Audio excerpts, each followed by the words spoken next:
안녕하세요. 메카닉 코인 투자 더펄슨호입니다. 오늘 이더리움과 솔라나 수수료 구조 한번 완전 정복해보고 앞으로 어떤 거에 더 유명한지 한번 보겠습니다. 비트코인은 반감기로 인해 공급량이 줄어들기 때문에 이 4년 만에 한 번씩 오는 반감기가 지나면 가격이 오른다고 하죠. 솔라나나 이더리움과 같은 이런 레이어 1체인들은 수수료로 쓰이는 이더솔의 일부가 소각이 됩니다. 그래서 많은 사람들이 이 네트워크를 쓸수록 가격이 오릅니다. 그래서 각각 해당 수수료 중에서 몇 퍼센트가 소각되는지 보면은 어떤 게 앞으로 더 오를지 알 수 있겠죠. 그래서 한번 분석을 해 보았습니다. 자, 최근 3개월 평균 수수료입니다. 이더리움, 솔라나하고 이더리움은 레이어 2까지 같이 칩니다. 왜냐면은 레이어 2에서도 쓰이는 수수료 일부가 소각이 되거든요. 그런데 이게 여기다 포함이 돼 있는데 일단은 적어 봤습니다. 자, 레이어 2를 전체 통합을 하면은 26만 5천입니다. 달러고요. 이더리움은 393만, 솔라나는 165만입니다. 레이어 2 수수료가 생각보다 매우 낮다는 걸 알 수 있고요. 이더리움의 10%가 안 된다고 보시면 되고요. 자, 옵티미즘부터 한번 보면은 수수료 80에서 90%는 옵티미즘이 가져가고요. 10에서 20%가 이더리움의 게시 비용으로 쓰입니다. 그리고 아비트럼도 유사한 구조입니다. 아비트럼도 80에서 90%는 아비트럼 회사에서 가져가고 나머지 10에서 20%는 이더리움의 트랜잭션을 게시할 때 지불을 하게 됩니다. 그리고 베이스 같은 경우에는 옵티미즘에서 만들어진 오피스택이라고 만드는 체인 만드는 툴입니다. 이걸 만들어졌기 때문에 50%를 상납을 하고요. 여기서 10%에서 20% 정도가 이더리움의 게시 비용으로 쓰인다고 보시면 되겠습니다. 이더리움은 쉽습니다. 기본 수수료 70에서 90% 정도가 소각이 되고요. 우선순위 수수료라고 해서 내가 조금 더 빨리 하겠다 이러면은 10에서 30% 정도 비중이 이 전체 수수료에서 이 정도 비중을 차지하는데 이것들이 검증자에게 지급된다고 보면 되겠습니다. 그러니까 전체 수수료 중에서 대략 한 70에서 80%, 90% 정도가 소각된다 이해하시면 되고, 그럼 헷갈린 게 뭐죠? 아까 레이어 2 수수료를 제가 따로 적었잖아요. 이 내용도 결국 여기 포함이 되어 있습니다. 포함이 되어 있기 때문에 이것만 보면 되고요. 이더리움 수수료에서 대략 70에서 90% 정도가 소각된다 이렇게 이해하시면 되겠습니다. 그럼 솔라나는 어떠냐 했을 때 솔라나는 50% 소각입니다. 그래서 이더리움보다 소각률 자체가 낮습니다.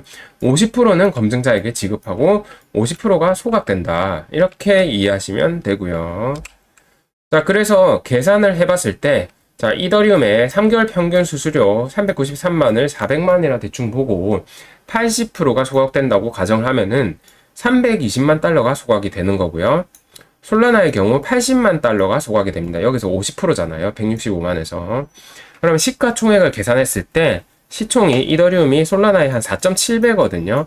그러면은 소각되는 비중은 한 4배 정도고 시총은 이더리움이 4.7배니까 사실상 비슷비슷한 겁니다. 시가총액 대비 소각 비율에서 쳤을 때는. 그래서 현재 큰 차이가 현재 시점에서 많이 난다고 보기는 힘들고요.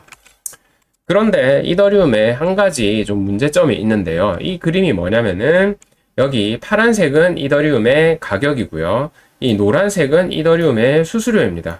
이게 2021년도고요. 이게 2024년도입니다. 자, 어떤지 느낌이 오시죠? 자, 2021년도 상반기, 하반기 수수료가 이 정도였고 지금은 이거밖에 안 됩니다. 그래서 이더리움 수수료가 이 당시 비해서 굉장히 많이 낮아졌다는 걸 알 수 있고 이거는 결국은 레이어 2가 생기면서 이더리움에서 원래 일어나던 많은 트랜잭션들이 레이어 2로 이동을 했고 대부분의 레이어 2의 트랜잭션 수수료는 90%가 회사가 먹는다고 했죠. 그러다 보니까 이런 이더리움이 가져가는 수수료 비용이 많이 낮아졌다는 걸 알 수가 있습니다. 그래서 쉽게 말해서 회사가 많은 그 작업을 하청을 준 거죠. 하청을 주고 하청에서 나오는 그 이익을 90%를 하청 회사가 가져가게 된 거죠. 그러니 원래 회사, 하청을 주던 회사의 수익이 떨어진 겁니다.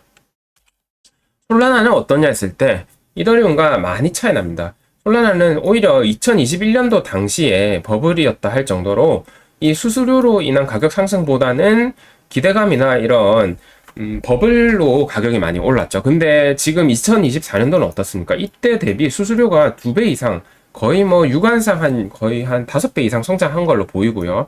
그러다 보니까 오히려 이번 24년도의 솔라나 가격 상승은 사용자 기반 이 수수료 매출 상승으로 인한 그런 상승이다. 이렇게 오히려 볼 수가 있습니다. 솔라나 토큰은 인플레이션이 사실 굉장히 높거든요. 그럼에도 불구하고 이렇게 가격이 폭발적으로 오른 것은 실제로 사용자가 많이 늘어났고 수수료도 어마어마하게 늘어났던 이런 거를 이해하시면 되겠습니다. 자, 1일 트랜잭션 수를 쳤을 때 초록색이 솔라나고요. 파란색, 하늘색, 회색, 빨간색이 이더리움 및 레이어 2인데요. 베이스, 아비트럼, 옵티미즘 다 합친 것보다 7배 많고요. 이더리움만 봤을 때는 35배 트랜잭션 수가 솔라나가 더 많다는 걸 알 수 있습니다. 그래서 이더리움은 끝났는가 했을 때는 그렇지는 않습니다. 이더리움은 기관들이 선택했죠. 블랙록 RWA 펀드 이런 것도 이더리움에서 하고 있고요. 전통 금융이 이더리움을 주요 체인으로 선정을 했기 때문에 이더리움이 쉽게 망할 거라고 보진 않고요. 현재 이 스마트 컨트랙트 플랫폼 처음 생긴 게 이더리움이잖아요. 그래서 선두주자로서 이 지위를 한동안은 충분히 유지할 수 있다고 보고 있고, 그리고 이런 기관용 트랜잭션들은 금액이 엄청 크죠. 그래서 트랜잭션 수가 많지 않더라도 이더리움 체인에서 안정적이니까 보안도 뛰어나고 이런 큰 금액의 거래가 이더리움에서 앞으로도 일어날 가능성이 높다고 보고 있습니다. 그리고 현재 이더리움은 또 ETF가 이미 통과돼 있잖아요. 솔라나 ETF는 언제 될지 모릅니다. 그래서 이런 ETF 자체가 돼 있는 것 자체가 많은 기관들이 쉽게 접근할 수 있기 때문에 이더리움 상승 충분히 견인할 수는 있습니다. 그럼에도 불구하고 신경을 꼭 써야 하는 두 가지 불안 요소가 있는데요. 뭐냐면은 레이어2가 문제입니다. 저는 이게 이더리움이 좀 잘못 가지 않았나 이런 생각을 좀 하고 있습니다. 레이어2 체인 L2 비트에서 검색 가능한 게 지금 71개입니다. 그런데 더 늘어나겠죠. 레이어2 트랜잭션 수수료의 90%가 시퀀서에게 가고 이 시퀀서는 대부분 레이어2 회사죠. 회사가 먹게 되고, 그럼 회사가 이 수익을 어디다 쓰냐 했을 때 대부분 네트워크 인센티브로 쓰인다. 네트워크 인센티브로 쓰면 좋은 거 아닙니까? 이렇게 생각이 들죠. 근데 이거는 배달의 민족 쿠폰이라고 생각하시면 됩니다. 배달의 민족 쿠폰을 왜 이렇게 많이 주죠? 다른 배달의 앱이 너무 많아서 이렇게 주는 거죠. 사용자 유치를 하려고. 경쟁이 치열해지니까 대부분의 수익을 돈을 뿌려서 사용자를 개발자 유치하는 데 사용됩니다. 솔라나는 이와 달리 단일 체인이기 때문에 내부 투쟁하는데 이렇게 돈을 쓸 필요가 없죠. 쿠폰 뿌리기에 낭비되는 자본이 없고요. 이더리움 레이어2는 이런 배달의 민족처럼 쿠폰 뿌리기에 낭비되는 자본이 굉장히 많은 겁니다. 비탈릭 부테린은 아무래도 이상주의자다 보니까 누구나 와서 자유롭게 레이어2의 체인 만드세요 이렇게 하면은 잘 돌아갈 줄 알았죠. 하지만은 현실은 지금 과도한 경쟁이 오히려 이더리움을 망치고 있고, 많은 자본들이 사실은 이더리움 소각에 써야 될 자본들이 레이어2 자기들끼리 싸운다고 돈이 허공에 뿌려지는데 자꾸 쓰이게 되는 거죠. 그래서 한국의 배달앱 전쟁과 지금 다를 바 없는 상황이 이더리움 레이어2에서 연출되고 있는 거고, 지금도 계속해서 레이어2 체인이 만들어지고 있습니다. 이 상황이 어떻게 끝나느냐, 한 두세 개 체인이 다 정복을 하면은 좀 끝나겠죠. 이렇게 뿌리는 게 줄어들면은. 근데 아직은 이게 잠잠해질 것으로 보이지는 않고 있습니다. 계속해서 시즌 2, 3 에어드랍 하면서 블라스트는 하고 있고, 앞으로 어떻게 될지 모르죠. 그리고 두 번째는 비트코인입니다. 이더리움은 솔라나랑만 경쟁하는 게 아닙니다.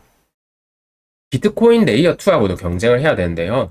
기존에 알렉스 해킹은 대부분 아실 겁니다. 돈 엄청 털렸잖아요. 브리치로 인한 해킹인데, 지금 이게 새롭게 기술 만들어지면서 SBTC 이런 게 나오게 되면은 이런 해킹 가능성이 현저하게 줄어들게 됩니다.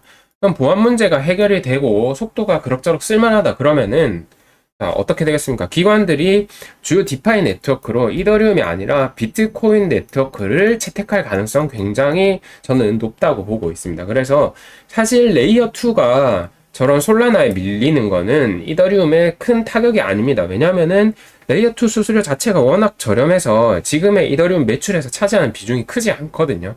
근데 만약에 이더리움 레이어 1에 대한 그 파이가 비트코인 레이어2가 발달을 해가지고 이쪽으로 기관들이 이동해서 대형 고래 트랜잭션이 절로 이동한다면은 그러면은 좀 머리가 많이 아프겠죠. 그래서 이더리움이 지금 중간에 끼인 상태입니다. 레이어2는 솔라나에 밀립니다. 속도에서 이미 밀리죠. 많이 차이 납니다. 3배 이상 차이가 나고요. 그리고 수수료도 솔라나가 더 저렴합니다. 근데 솔라나가 더 저렴해진다고 하죠, 앞으로. 개인 및 소매 이용자는 대부분 지금 솔라나를 선호하고 있고요. 이더 레이어2보다. 그리고 현재는 아직은 기관들이 이더리움을 쓰고 있어요. 그렇지만은 나중에 BTC 레이어 2가 더 발달하게 되면은 주요 업그레이드가 올해 많이 끝나게 됩니다.